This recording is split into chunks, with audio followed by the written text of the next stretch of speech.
কাতার বিশ্বকাপে রোনালদো নাজারিওর সাথে রদ্রিগোর সেই বিখ্যাত ইন্টারভিউ, যেখানে আলাপ শেষে রোনালদোর পা ছুঁয়ে নিজের পায়ে আশীর্বাদ নিলেন রদ্রিগো। এই কাণ্ড দেখে নাজারিওর সে কি হাসি। 2022 সালের ওই ভিডিও মুহূর্তেই নেট দুনিয়ায় ছড়িয়ে যায়, আর এবার কিনা ব্রাজিলের জার্সিতে বিশ্বকাপটাই খেলা হচ্ছে না রদ্রিগোর।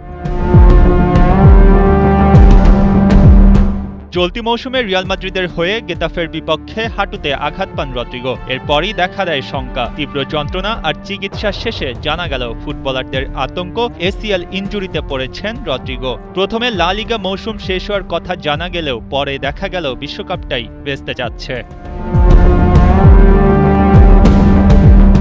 ব্রাজিলের গুরুত্বপূর্ণ ফরোয়ার্ড রদ্রিগো, তার না থাকা মানে দলের বড় ক্ষতি। এটা বেশ আগে থেকেই মেনে নিতে হয়েছে ব্রাজিল ভক্তদের। নেইমারের দলে ফেরা দলের জন্য বড় স্বস্তি হলেও রদ্রিগোর না থাকায় দুঃখটা থাকবেই। তবে জমকালো আয়োজনে ব্রাজিলের বিশ্বকাপ দল ঘোষণায় রদ্রিগোকে যেন ভুলেই গেছে অনেকে।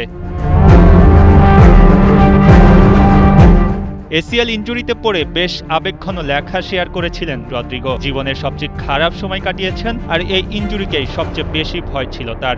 জীবন তার সঙ্গে কিছুটা নিষ্ঠুর ব্যবহার করছে, কিন্তু কি নিয়ে অভিযোগ করবেন রদ্রিগো? অনেক দারুণ জিনিস যা ডিজার্ভই করতেন না, তেমন অনেক কিছুই তো জীবনে এক্সপেরিয়েন্স করেছেন এই ব্রাজিলিয়ান।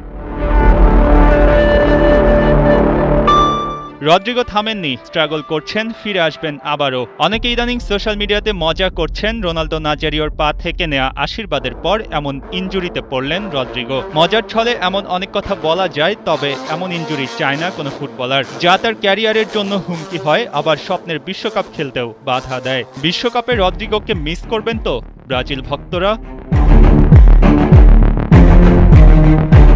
মঈন হাসান, ৭১।